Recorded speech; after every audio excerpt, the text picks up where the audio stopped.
મહાભારતમાં ઘટોત્કચ એક અતિ મહત્વનો અને શક્તિશાળી પાત્ર છે. તે ખાસ કરીને કુરુક્ષેત્ર યુદ્ધ દરમિયાન પાંડવો માટે અત્યંત ઉપયોગી સાબિત થયો હતો. નીચે ઘટોત્કચ વિશે મુખ્ય માહિતી છે. ઘટોત્કચ કોણ હતો? ઘટોત્કચ ભીમ અને હિડિંબા રાક્ષસીનો પુત્ર હતો. આથી તે અર્ધ માનવ અને અર્ધ રાક્ષસ હતો. તે બાળપણથી જ અતિ બળવાન, માયાવી અને વીર હતો.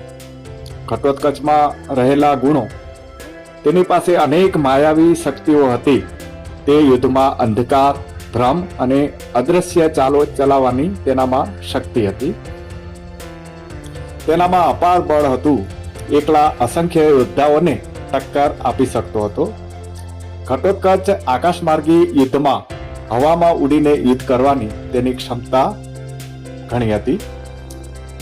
ઘટોત્કચમાં પિતૃભક્તિ અને પાંડવો માટે જીવ આપનાર એ તેની વફાદારી હતી. કુરુક્ષેત્ર યુદ્ધમાં ઘટોત્કચે શું ભૂમિકા ભજવી હતી? તો જ્યારે કુરુક્ષેત્ર યુદ્ધનો 14મો દિવસ હતો ત્યારે તેની ભૂમિકા સૌથી મહત્વની હતી. કર્ણ પાસે વસવી શક્તિ એટલે કે શક્તિ નામનું અસ્ત્ર હતું. તે એક તીવ્ર અને ભગવાન ઇન્દ્ર દ્વારા અપાયેલ અસ્ત્ર હતું. આ અસ્ત્ર એક જ વાર ઉપયોગ કરી શકાય અને પાંડવો બધા જાણતા હતા કે કર્ણ આ અસ્ત્ર અર્જુનને મારવા માટે. ઘટોત્કચનું બલિદાન પણ ખૂબ મહત્વનું છે.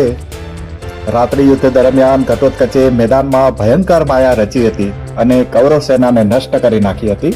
દુર્યોધન અને કર્ણ તેને રોકવામાં અસફળ રહ્યા. અંતે કર્ણને મજબૂરીથી વસવી શક્તિનો ઉપયોગ કરવો પડ્યો. એ અસ્ત્રથી ઘટોત્કચનું મરણ થયું, પરંતુ તે મરતા મરતા વિશાળ રૂપમાં ફાટી પડ્યો અને કૌરવ સેનાનો નાશ કર્યો હતો. ઘટોત્કચનું મરણ એ પાંડવો માટે આશીર્વાદ સમાન હતું. કર્ણે શક્તિ અસ્ત્રનો ઉપયોગ ઘટોત્કચ પર કરી નાખ્યો હતો અને એટલે અર્જુન બચી ગયો, કારણ કે કર્ણ પાસે એ અસ્ત્ર ફરી ન હતું.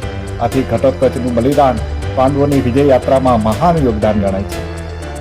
ઘટોત્કચ વિશેની કેટલીક લોકપ્રિય માન્યતાઓ પણ છે કે ઘટોત્કચને ઘણા પ્રદેશોમાં રક્ષક દેવતા તરીકે માનવામાં આવે છે.